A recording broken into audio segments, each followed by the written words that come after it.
પ્રભાતી બાજુ જાય સમય સમયની વાણી એ સમય સમય સાંભળી તેની ઓર મજા આવે કાંઈ બપોરા ટાણે બપોરા જ કરાય હીરામણ હવાર જ કરાય અને વ્યાળા સાંજે કરાય એ સમય સમય તમને મજા આવે સાંજે કોઈક હીરામણ દે તો કેવું લાગે બે અટાણ તો હવે વ્યાળાનું કાંક કરો હીરામણ હવારે હોય એમ સમય સમયના ભજનો છે અને એ સમય સમય સાંભળી તેની કાંક ઓર મજા આવે વાણીને ન્યાય મળે મહાપુરુષોને ન્યાય મળે આપણને કાંક સાંભળવાની કાંક મોજ અનેરી આવે કાંક આ જે ભજન આપણે ગાવાનું છે જે પ્રભાતી છે એ બેટ દ્વારકામાં થઈ ગયા ગંગારામ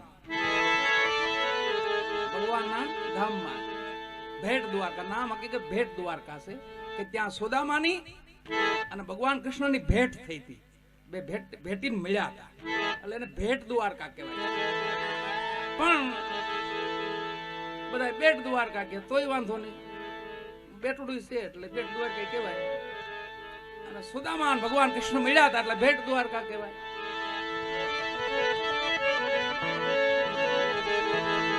મહાત્મા ગંગારામજી કહે છે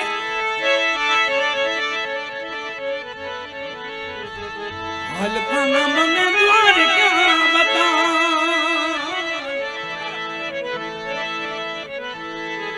હલકાના મને દ્વારકા બતા કાના મને ગમતી માનવ ડાળ કોડીલા નથી કોડીલા નથી બેટ દ્વારકામાં થયા અને ન્યાય રહી તો ગોપીઓ જ હોય ને પછી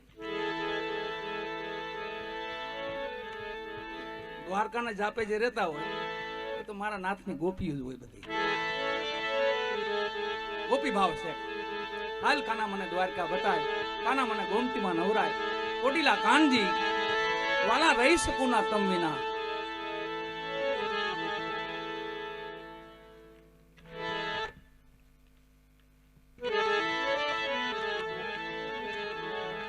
માં ભગવતી બેઠા છે એટલે માને યાદ કરી લઈ વાલા છેલ્લે માનું હકીકત રૂપ શું છે માંથી કોઈ મોટું છે જ નહીં ત્રિગુણી માયા છે તો માની પ્રગટ કરેલી છે ત્રિગુણી દેવતાઓ છે એ માના પ્રગટ કરેલા છે એની માથે પરમ પિતા છે પણ એ નિરાકાર બ્રહ્મ છે એટલે એને દેહ નથી જેના પાડે નિરાકાર બ્રહ્મ કહી શબ્દ બ્રહ્મ કહી સોહમ પુરુષ કહી વચન પુરુષ કહી એ બધા એના નામ છે અક્ષર પુરુષ કહી અલખ અલખ લખવામાં જ ન આવે લખાય ખરું પણ એનું વર્ણન ન કરી શકો તમે અલખ નું વર્ણન ન થઈ શકે લખી નાખી અલખ અહીં લખેલ છે ને અલખ ઈ શબ્દ બ્રહ્મ જેને કહી છે આપણે એ શબ્દ બ્રહ્મ જે પરમ પિતા છે એને માનું પ્રાગટ્ય કર્યું પોતાની ઉમંગ આવ્યો ભગવાનને અને માં ઉમાને પ્રગટ કર્યા અને કીધું તમે આ સૃષ્ટિનું સર્જન કરો એનો હુકમ પરમ પિતાએ આપેલો છે અને માની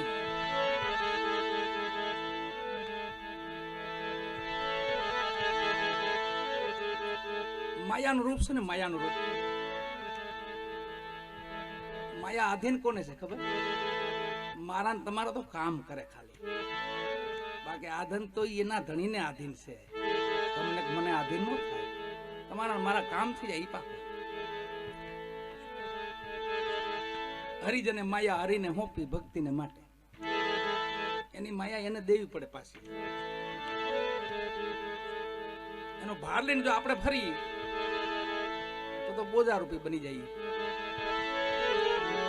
અટાણ તો ઝપટ માની જ બધી નીકળી માની જ ઝપટ છે કીધું કે આવે એટલા ખપરમાં લઈ લ્યો જો કોઈ નીકળી જાય એમાંથી તો આ બાજુ આવવા દેજો બાકી તમારે ખપરમાં જ રાખો એને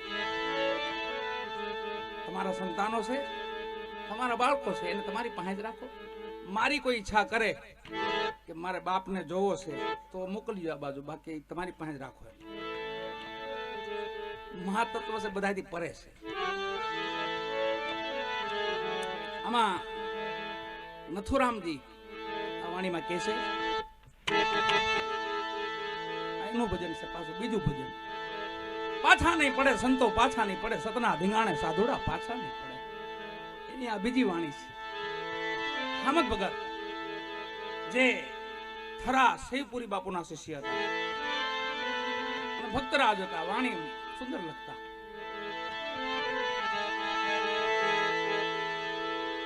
પણ શિવજીનો મહિમા ગાઈ. આજે શ્રાવણ માસ છે, સોમવાર, પરમાત્મા કાળ નો કાળ, મહાકાળો.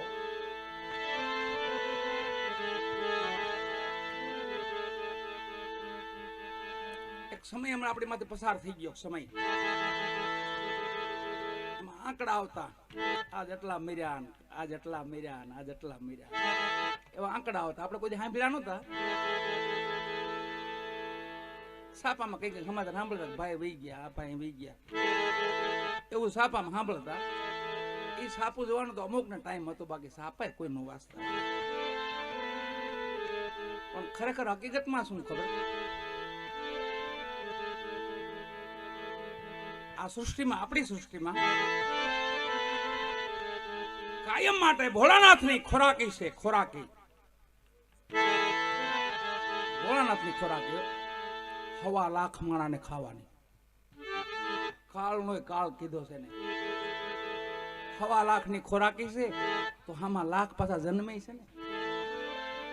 તો કાયમનો કર્મ છે વાલા, કાયમનો કર્મ છે. આ સૃષ્ટિ રચી ન્યાથી છેલ્લે કાળનો કાળ એટલે મહાકાળ ભોળાનાથ, એની ખોરાકી છે વાલા. લાખની ભોજન કરી જાય અને 1.25 લાખ જન્મી જાય પાછા. પછી એવા કઈ રોગનું નામ આપ્યો તો કે આમાં મરે છે ને આમાં મરે છે, એવું કઈ નથી વાલા. સમય પૂરો થાય તો બધાને હાલી નીકળવું પડે છે. ખાલી બાના છે, બધી વાતો છે. બાકી તો મારા નાથની ખોરાકી છે વાલા, શિવજી મહારાજને 1.25 લાખ કાયમ માટે આરોગવાના, લાખને જન્મ આપવાનો. એ ભોળાનાથને યાદ કરી, દેવનો દેવ મહાદેવ, કાળનો કાળ મહાકાળ. મહાકાલ એનું નામ ઉજ્જૈનમાં જઈ કોઈ સમય આપણે ઉજ્જૈન તો મહાકાલેશ્વર. ત્યાં ઋષિ માર્કુંડ, એક માર્કુંડ બ્રાહ્મણના દીકરા હતા. માર્કુંડ બચપનની ઉંમર, પોતે ભક્તિ કરતા અને એમાં બચપનમાં મૃત્યુ આવ્યું ને યમરાજ એને તેડવા આવ્યા. મૃત્યુંજયનો જાપ જપતા હતા પોતે. શિવજી મહારાજનો મૃત્યુંજયનો જાપ જપતા હતા અને એમાં સમય પૂરો થઈ ગયો, આયુષ ટૂંકી થઈ ગઈ. યમરાજ આવ્યા. યમરાજ આવીને ડોકમાં ગાળીઓ નાખ્યો આમ, અને આમ બાળકને ખેંચ્યો. તો પોતે મૃત્યુંજયનો જાપ જપતા હતા, શિવજી મહારાજનો જાપ જપતા હતા. સામે શિવલિંગ હતું, એને બધ ભરી ગયા કે મારા નાથ તું બચાવ્યા માંથી. તો એ શિવલિંગ માંથી સ્વયંભૂ ભગવાન ભોળોનાથ પ્રગટ થયા. કાળનો કાળ મહાકાળ. યમરાજને કીધું કે આનો ગાળીઓ ખેંચી લ્યો પાછો. પ્રભુ આને લેવા આવ્યો છો, લેવાની વાત પછી પેલા આને મુક્ત કરો, મારો જાપ જપે છે. કાળને હટાવ્યો એટલે મહાકાળ નામ પડ્યું. કાળનો કાળ મહાકાળ. એવા શિવજીને યાદ કરી. આ 45 વર્ષ થયા તો હજી આમ હજી કાક 5-15 વર્ષ હજી કુમારી બીમારી છે ને, અને દરજ છે.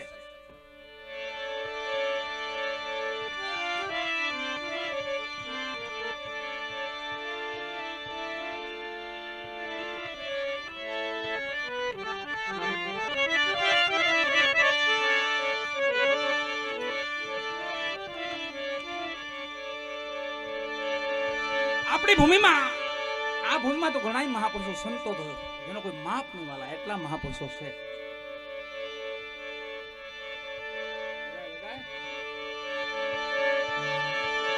નજીકનું આપણું બગદાણા ધામ, સદગુરુ મહારાજ બજરંગદાસ બાપા બાજુનું આપણા મહાપુરુષ યોગ પુરુષ કસ્તુરગીરી બાપુ આમ હાલી તો એ મોજી મસ્તરા શિહોરમાં થયા. બાજુમાં વાંક્યા હનુમાનજી, હનુમાનદાસ બાપુ થયા, મસરામ બાપા થયા. એક એક ગામમાં મહાપુરુષો, સંતો, જતી, સતી, સુરાઓ, એની તો આ ભૂમિ છે. પણ અટાણ થોડી ઝપટ વધી છે એટલે થોડી ધીરજ રાખજો. ખાસ કહેવાનું એટલું છે, બહુ ઝપટ નહીં કરવાની કોઈ વાતમાં, બને એટલી ધીરજ રાખવી. ધીરજ રાખે ને ધન છે. સદગુરુ બળદેવદાસ બાપુની વાણી છે, આ સમયમાં જે ધીરજ રાખે ને એને ધન છે.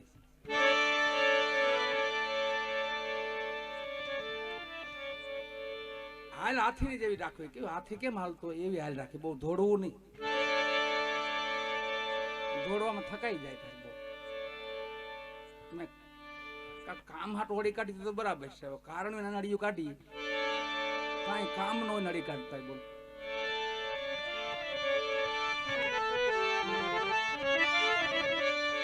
એમ આપણા ભૂમિ માથે સતાર બાપુ ખૂબ આવેલા છે. પાલિતાણાની ભૂમિ માથે, ભાવનગરની ભૂમિ માથે. આપણે આ ગોહિલવાડમાં સતાર બાપુ બહુ એને ગમતું પોતાને. કેમ કે મહાપુરુષો સદગુરુ રામદાસ બાપુ ગોદડિયા, રામબાપા ગોદડિયા, હરિરામ બાપા ગોદડિયા, આપણી ભૂમિના સંતો તો જોવો તમે. પૂજ્ય કાનદાસ બાપુ, પૂજ્ય નારાયણ બાપુ, બધા આપણી ભૂમિના સંતો મહાપુરુષો છે.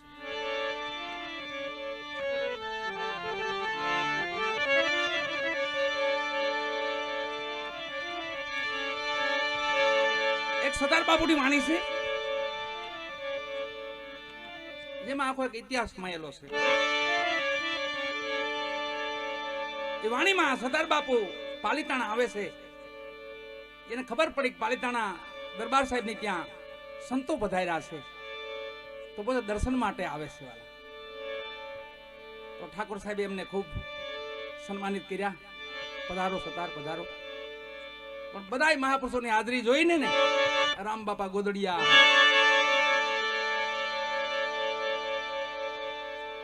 એવા મહાપુરુષોની હાજરી જોઈને એટલે રાજમાતાએ કીધું કે બાપુ તમે આવ્યા છો એકાદું ભજન સંભળાવો, આપ તો ગાવશો. એ સમયે કે વાણી ગાય છે, પાલિતાણામાં ગાયેલું છે. તારી બાવરી હું બની ગઈ કાનુડા, તારી મોરલી વેરણ થઈ. આ ભજન એને ઠાકોર સાહેબ ને ત્યાં ગાયેલું છે. પછી બધાને બહુ મજા આવી તો પાછું કીધું બાપુ હજી એક વાર ગાવ. તો સરદાર બાપુ કીધું ભાઈ હવે હું બીજી વાર ભજન જ ગાતો, એકનું ભજન પાછું વાર ન ગાતો. તો થોડુંક અપમાનજનક થયું. ઠાકોર સાહેબ ને ગમ્યું નહીં. કીધું બાપુ તો તમે શું આવ્યા છો? હવે કોઈ સમય આ ભૂમિમાં આપ જ્યાં નિવાસસ્થાન કરો ત્યાં જાઓ, તમને આ ભૂમિમાં ન આવતા પાછા. સરદાર બાપુ કીધું કોઈ વાંધો નહીં દરબાર. પોતે ભાવનગર પાછા વહી ગયા, રાજપીપળા વહી ગયા. થોડોક સમય વીત્યો, પાછા પોતે ભાવનગર આવ્યા. અને ભાવનગર દરબાર સાહેબે સરદાર બાપુને એક બગી આપી. આખા ભાવનગરમાં તમારે જ્યાં વિચરણ કરવું ત્યાં કરુણ સંતોના મેળાવડા કરો, ખૂબ આનંદ કરો, એવું ભાવનગર ઠાકોરે કીધેલું. સરદાર બાપુ ભાવનગર આવવાનું કારણ હતું કે રાજપીપળા સ્ટેટ હતો એ પણ ગોહિલ દરબારો નહોતું, અને ભાવનગર છે પણ ગોહિલ દરબારો નહોતું. એટલે ભાયાતો હતા. એને હિસાબે સરદાર બાપુ રાજપીપળાની કેરીઓ ભાવનગર દરબાર ગઢમાં આવતી. રાજપીપળાની કેરીઓ વખણાતી સમય કેરીઓ. સરદાર બાપુ અવારનવાર આવતા. અને એમાં પાછા એક દી આવ્યા ને આમાં ઠાકોર સાહેબ ભટક્યા. સરદારને કીધું તમે અહીંયા શું કરો છો?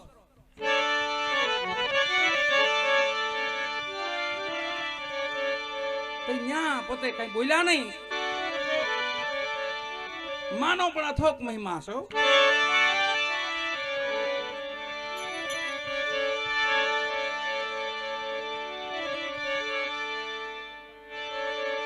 માની ભક્તિ એને ખાંડાની ધાર કીધી છે. માની ભક્તિ છે ખાંડાની ધાર છે. ગમે તેવું છોકરું મેલું ઘેલું થઈ ગયું હોય પણ માં પાસે આવે ને માં માથે થોડો હાથ ફેરવે, એના કપડા બગડી ગયા હોય જે કાંઈ થયું હોય પણ માં ખાલી માથે હાથ ફરી નવરાવી ધોરાવીને પાછો એને સાફ સુફ કરીને હીરા જેવો કરીને હામો બેહાડે. માં તત્વો તો વાલા આપણી જન્મ દેનારી માં હોય તો ભલે, અને માં પરાશક્તિ માં ભગવતી હોય તો ભલે. એ તત્વ જ અનોખું તત્વ છે. એક મંત્રનો એક અક્ષરનો મંત્ર છે ખાલી માં.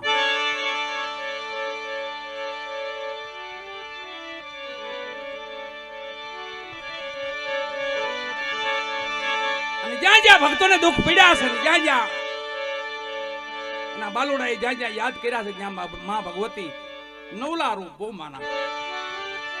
જેટલા ભગવાનના રૂપ છે એટલા જ માં ભગવતીના રૂપ છે. ભગવાન પણ ભક્તો માટે તત્પર છે ને માં પણ તત્પર છે, પણ ખરા હૃદયથી યાદ કરવા પડે. બસ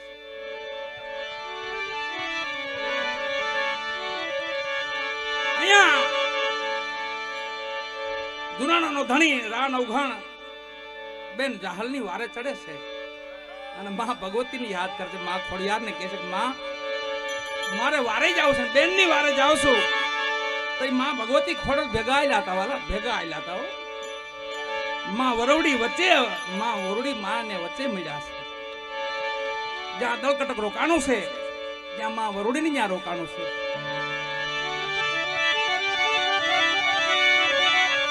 આ ભેળીઓ આજે વર્ષો પહેલા 25-70 વર્ષ જેવું થઈ ગયું છે વાલા, અને પહેલી વાર આ ભેળીઓ ગાયો હતો.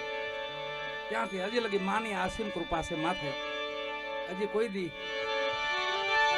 યાદી તો આવે જ, માં ભગવતીના ભેળિયાની યાદી આવે જ વાલા. ગમે ત્યાં જઈને માતાજીનો ભેળિયો ગાવ.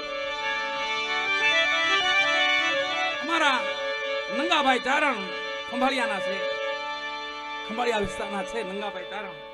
એમને મને આ ભેળિયો આપ્યો હતો. આજે વર્ષો પહેલા મેં ગાયો હતો. આજે અહીંયા માં ભગવતીની પ્રાણ પ્રતિષ્ઠા છે એટલે માને યાદ કરી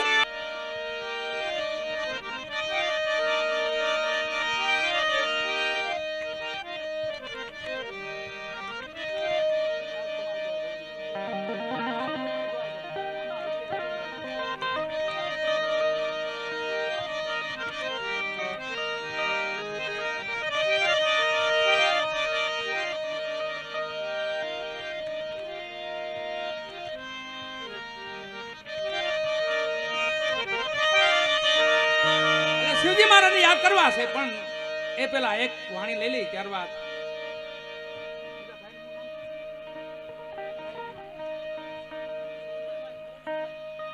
અહીંયા બટુકભાઈ પણ પધાર્યા છે, આવી ગયા છે મંચ માથે છે. ક્યાં બેઠા છે?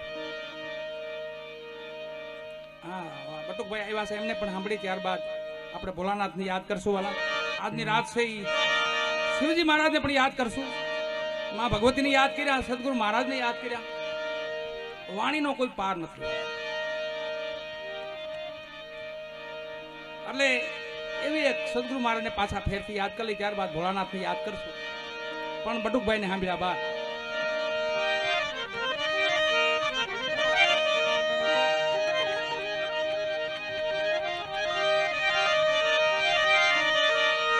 એક આપણી કહેવત છે કે ભોળાનો ભગવાન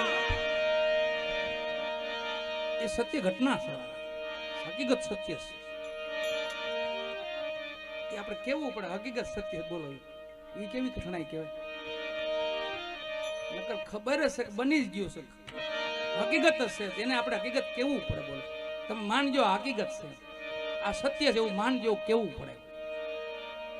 આટલા થોડાક આપણે ડગી ગયા કહેવાય.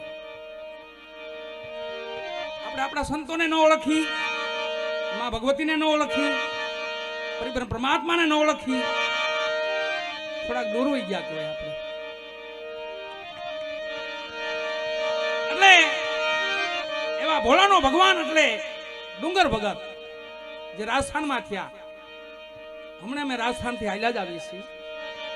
ઘણી રામદેવજી મહારાજના દરબારમાં રામદેવરા ગયા હતા, ત્યાં પણ સંતવાણી હતી. અને ત્યાં એક પૂજ્ય રાજનદાસ બાપુ ત્યાં વિહામો બનાવે છે બાપાનો, એક આપણે બધાય માટે રહેવા માટેનું એક ધામ બનાવે છે ત્યાં. બીજું એ રાસાણ ભૂમિનો સોટણ ગામનો મહાન એવો ઇતિહાસ, એટલે ડુંગર ભગતનો ભોળા ભગત કાયમ ગુરુ મહારાજને કહે કે બાપુ તમને તો ભગવાન મળતા હશે ને? હા બાપા, તો કોક દી મને દર્શન કરાવો ને, તો કોક દી મને દર્શન કરાવો. તો ભાવપુરી મહાત્મા હતા, કીધું બેટા મને મળશે એટલે તને દર્શન કરાવી. બસ હવે એ વાતમાંથી 12 વર્ષ વીતી ગયા. એ વાતમાંથી 12 વર્ષ વીત્યા અને ડુંગર ભગતે કીધું બાપુ હજી લગી ક્યાંય ભગવાન નથી મળતા? હવે તો 12 વર્ષ વીત્યા. બાપુ બરાબર ધૂપ ધ્યાનમાં હતા અને મગજ ઠેકાણે નહોતો. કીધું ડુંગર તું કીધું ને વાહે પડી ગયો ભગવાન મળે તો દર્શન કરાવો, ભગવાન મળે તો દર્શન કરાવો. એ ઓલા કુવામાં ભગવાન છે, જા એમાં પડી જા ડુંગર. અરે બાપુ આટલા નજીક ભગવાન, આમાં તમે 12 વર્ષ કાઢ્યા, આમાં તમે 12 વર્ષ કાઢી નાખ્યા. મહા ગુરુ મહારાજના શબ્દો છૂટવા અને ડુંગર ભગત ક્યાં હડતા દોટ મૂકી કુવામાં પડવા ગયા. ભગવાન નારાયણે તેડી લીધા, વિષ્ણુ ભગવાન નારાયણ સ્વયંભૂ દર્શન દીધા, તેડી લીધા, તેડીને બહાર કાઢ્યા. ભગત કેમ મરી જાવ છો વાલા? એની સામુ જોઈને કે તમે કોણ છો? તમે કોણ? કે તમે તમારા ગુરુ પર અટણ કરો છો ને, ભગવાનના દર્શન કરાવો. હું ભગવાન છું, નારાયણ છું. એમ ભગત તમને બરોહો નથી આવતો કે નહીં? એનું કારણ એવું કે અમારા ગામમાં જે રમવા આવે ને, જે વ્યાસ લોકો ભવાઈ લોકો રમવા આવે ને, એ તમારી જેવો વેહ કાઢે પણ હવારે ઉતાર નાખે. એટલે એમાંથી તો તમે નથી ને. તમે ભગત જાઓ, તમે તમારા ગુરુને તેડાવો. તમારા ગુરુ કે ને તો સાચો, તો તમે તમારા ગુરુને લેતા આવો. પણ તમે વહી જાઓ તો એમ ન જાઓ. હવે હું આવ્યો છું એમ નહીં જાઓ. અરે પણ ઈ બરોહો કોણ કરે? બરવાડ ભગત હોય ને એને ખંભે ખેહડી રાખતા હોય, ખેહડી. ભગવાનને કોહના પૈયા હારે બાંધ્યા. કોહનું પૈયું જૂના માણાને ખબર હોય કોહનું પૈયું કેવું હોય. 2 લાકડા હોય વાંકા, મજબૂત લાકડા હોય, કેમ કોહ ખેસવાનો હોય ને, એની હારે ભગવાનને ખેહડીથી બાંધ્યા. કહક આવી આગણી મારા ગુરુને લઈને આવું જાતા નહીં હો. આ ભોળાનો ભગવાન જો આને કહેવાય. ભગવાનને બાંધી અને દોડતા દોડતા ગયા. ભાવપુરી મહાત્માએ ધૂપ ધ્યાન કરી લીધું હતું, ધૂણા માથે બેઠા હતા. આવીને કીધું એ બાપુ, એ બાપુ, એ પુરી બાપુ, એ ભાવપુરી બાપુ, હું કુવામાં પડવા ગયો ને તો મને તેડીને બહાર કાઢ્યો ને એમ કહે છે કે હું ભગવાન છું. મહાત્મા ઓળખી ગયા. ઓહો મારો વાલો, મારા ભોળિયા ભગત હાટું કદાચ આવ્યો હોય. હું કહેશો ભાઈ કે હા મને તેડીને બહાર કાઢ્યો અને એમ કહે છે કે હું ભગવાન છું. આવ્યા પુરી મહાત્મા ભેગા, ભાવપુરી મહાત્મા. જ્યાં જોયું ને તો ભગવાનને કોહના પૈયા હારે બાંધેલા હો. ભાવપુરી મહાત્મા એ 2 હાથ જોડા. એ ડુંગર નથી રહેવાતો, નથી રહેવાતો. બીજું કઈ નથી. કોઈને પૈસા ઉડાડવામાં નથી રહેવાતું, કોઈને તાલ લેવામાં નથી રહેવાતું, કોઈને ગાવામાં નથી રહેવાતું, કોઈને ભાગવામાં નથી રહેવાતું. સમય મળે, મોકો મળે ભાગી હોત ને જાય, ખબર ન પડે વહી જાય. બોલો એનાથી નો રહેવાતું તે જતા છે ને કેવા આયા નથી રહેવું. હાલો અહીંથી હાલતા એટલે લગન છે. પણ અહીંયા પૂજ્ય બાપુ આપડા હરદેવગીરી બાપુ, ઓહો નહીં ત્યાં નો રેવાય બાપા. હા રામની રજા નથી હજી તો છે જ, વાંધો નથી હજી તો. રજા આવી ગઈ તેથી બધા ભાગવું બહાર હતા અને જવું પડે ફાઈનલ. અને એમાં જો તમારે સહેજમાં જવું હોય, છેલ્લે મરવું તો ફાઈનલ છે વાળા બધાને. સત્ય સનાતન. કોઈ માણસ જો ખોટું ન બોલતા તો ન્યા કોઈ પણ પૂજ્યો. રહેવાનું છે અહીંયા પૂજ્યો જાય. તો મુંજાઈને જવાબ દે કે વેલા મોડું જાવું છે હો. કોઈ દી રાજી ખુશી તો કોઈક સંતો જવાબ આપે કે ભાઈ સંતો માટે ને ભક્તો સંતો માટે ને જતી સત્યો માટે તો મંગલ મૃત્યુ મંગલ છે, પણ જે ભયથી વાત જીવે છે ને એને માટે તો ભય છે. મરવાનું નામ પડે તો એ મુંજાવા માટે બોલ. અને સંતો ભક્તોને શું લાગે ખબર, મરવું એટલે નવું લુગડું બદલવું એવું થાય. આપણે હાથે માઠમનો તહેવાર આવે કેમ નવી જોડીઓ સીવરાવી, જૂના ઉતારી નવા પહેરી, એમાં અંદર માયલો બેઠો એ નહીં થતું છે ને કે હું નવું ખોળિયું ધારણ કરું એમ. આ ખડભડી ગયું હોય પછી ખાવ પછી આ ખોળિયાની જ રાખ.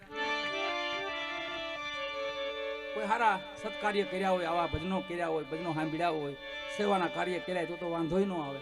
નકર તો આતમરામ બહુ મૂંઝાય અંદર. જર્જરિત મકાન થઈ ગયું હોય, કોઈ દેને ખોરાક ન આપ્યો હોય, ભૂખ્યો ને ભૂખ્યો મરી જાય અંદર. આતમરામ આતમરામ છે ને ભૂખ્યો મરી જાય. એનો ખોરાક છે હરિભજન, સત્સંગ, સેવા, સમરણ, એનો ખોરાક. બાપુ લાડવા જમાડ્યા દે, મનનો દેહનો ખોરાક છે આપણો. મગનું શાક, લાડવા, તીખારે, આ બધો દેહનો ખોરાક છે. મજા આવી ગયો હોય, પણ આત્માનો કાંક ખોરાક છે વાલા. આત્માનો ખોરાક છે. જો આવું કાર્ય કરો, સેવાનું કાર્ય કરો, ધર્મના કાર્ય કરો, સત્સંગ કરો, ભજન કરો, ભજન સાંભળો, ભજન ગાઓ, અને છેલ્લી ઘડી તો જવાનું છે તો ફાઇનલ છે. પણ એ પેલા આવું કોઈક ધર્મ કાર્ય કાદું શુભ કાર્ય થઈ જાય આપણે હાથે, એમાં નિમિત્ત ભગવાન બનાવી દે તો હું ભાગી કહેવાય, બળભાગી કહેવાય આપણે. એમાં આવા સમયમાં પછી બાપુએ આ સૌજીભાઈ અમારા બધા આપણે છાપરિયાળી છાપરી ગામ હરખું રહ્યું ને એટલે છાપરી ને આપણું બેડલા ને આ બાજુ ઠળિયા બાજુ કોદિયા, આ બધા ગામની સીમમાં એક માં ભગવતીનું ભજનની બેઠક આનંદ મઢી. બોલો આનંદ મઢી. બાપુએ નામ બહુ સુંદર આપ્યું, આનંદ મઢી. આનંદ બ્રહ્મ કા રૂપ હૈ, ગગન બ્રહ્મ કા સ્થાન, અનંત બ્રહ્મ કા બેસણા અને અપરોક્ષ બ્રહ્મ કા મેલાન. આનંદ છે નહીં ભગવાનનું રૂપ છે. આનંદ નામ છે ભગવાનનું નામ છે. નિરાકાર બ્રહ્મનું નામ છે આનંદ, અખંડ આનંદ, નિજાનંદ. છેલ્લે જીવણ સાહેબ છેલ્લી વેળે હાલતા થાય છે એ ભેગા બેહનારા કીધું કે બાપા નીકળી જવું છે. હા બાપા હવે તો રામના તેડા આવ્યા છે, હવે નો રોકાવાય. આંબલિયું છે ત્યાં કોઈ સમય જાઓ, ઘોઘાવદર તો જોજો. આંબલિયું અપાર પણ ઘોઘાવદર જેવો ઘાટ નહીં હો. આંબલિયું અપાર પણ ઘોઘાવદર જેવો ઘાટ નહીં. ત્યાં મોરલા કરતા મલાર તારી ડેરી માથે દાફડા. પછી આંબલિયું ઉદાસ થઈ ગઈ, અણહોરી થઈ ગઈ, કેમ કે એની નીચે બેહનારા દાદા જીવણ સાહેબ સતલોક સિધાવ્યા. તે આંબલિયું અણહોરી થઈ ગઈ હતી. એને કોઈ કવિએ પૂછ્યું કે એ આંબલિયું તું કાં અણહોરી, તને પૂછું વનરાય. તે આંબલિયું જવાબ આપ્યો બાપા બધી વાત સાચી, પણ અમારા સાયા બેહવારો હતો ને એ વહી ગયો, એને હિસાબે અમે ઉદાસ થઈ. અમારે છાંયડે જે બેહવારો હતો ને દાદો જીવણ સાહેબ જે હતા ને એ વહી ગયા છે, એને હિસાબે અમે ઉદાસ થઈ.